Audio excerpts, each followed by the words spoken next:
کیا آپ جانتے ہیں نکاح کے بعد بیوی صرف شوہر کی ذمہ داری نہیں بنتی بلکہ شوہر بھی اللہ کے سامنے بیوی کے حقوق کا جواب دہ بن جاتا ہے۔ اور افسوس کی بات یہ ہے کہ ہم اکثر بیوی کے فرائض تو یاد رکھتے ہیں لیکن اس کے وہ حقوق بھول جاتے ہیں جو اسلام نے خود اسے عطا کیے ہیں۔ آئیے جانتے ہیں وہ حقوق جو ایک مسلمان شوہر کو اپنی بیوی کے بارے میں کبھی نہیں بھولنے چاہیے۔ نکاح صرف دو لوگوں کے ساتھ رہنے کا نام نہیں، نکاح ایک عہد ہے، ایک ذمہ داری ہے اور ایک امانت ہے۔ قرآن مجید میں اللہ تعالیٰ فرماتے ہیں اور عورتوں کے لیے بھی معروف طریقے کے مطابق ویسے ہی حقوق ہیں جیسے ان پر ذمہ داریاں ہیں۔ سورہ بقرہ۔ یعنی اسلام نے بیوی کو صرف ذمہ داریاں نہیں دی بلکہ اسے حقوق بھی عطا کیے ہیں۔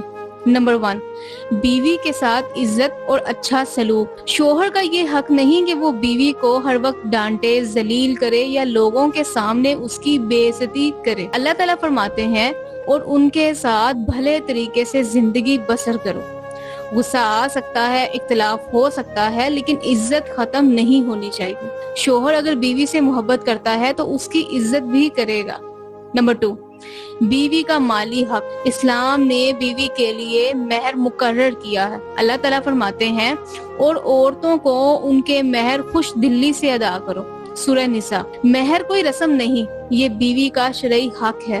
اسی طرح شوہر اپنی استطاعت کے مطابق بیوی کی ضروریات اور نفقہ ادا کرنے کا ذمہ دار ہے۔ اس لیے بیوی کے خرچ کو احسان سمجھنا درست نہیں۔ جو اللہ نے حق مقرر کیا ہو اسے احسان نہیں کہا جا سکتا۔ نمبر 3، بیوی کے جذبات کا خیال رکھنا۔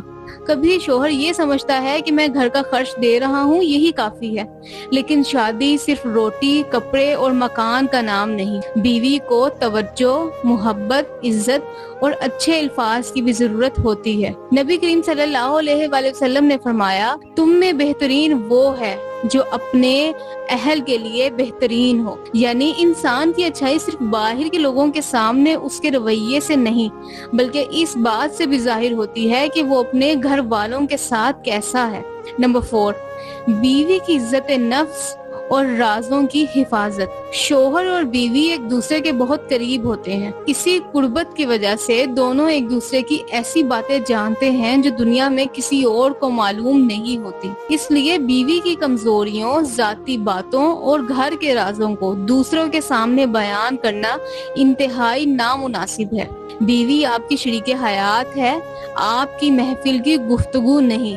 اسی طرح شوہر کے راز اور کمزوریاں بھی بیوی کو محفوظ رکھنی چاہیے۔ نمبر 5، بیوی کے ساتھ نرمی۔ نبی کریم صلی اللہ علیہ وآلہ وسلم کی زندگی ہمیں یہ سکھاتی ہے کہ گھر کے اندر نرمی، محبت اور حسن سلوک ہونا چاہیے۔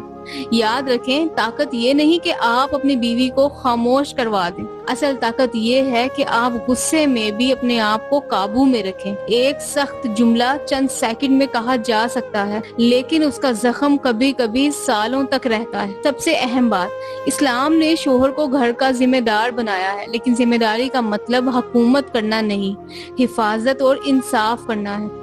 اور بیوی بھی شوہر کے حقوق کی ذمہ دار ہے۔ اس لیے اگر شوہر اپنے حقوق یاد رکھے اور بیوی کے حقوق بھول جائے تو رشتہ متوازن نہیں رہ سکتا۔ نکاح مقابلہ نہیں کہ کون زیادہ حق رکھتا ہے، نکاح تو ایسا رشتہ ہے جس میں دونوں ایک دوسرے کے حقوق ادا کر کے اللہ کی رضا حاصل کرتے ہیں۔ اگر آپ چاہتے ہیں تو کبھی یہ مت سوچیں کہ آپ کی بیوی آپ کے ساتھ صرف اس لیے ہے کہ وہ آپ کی ذمہ داری ہے۔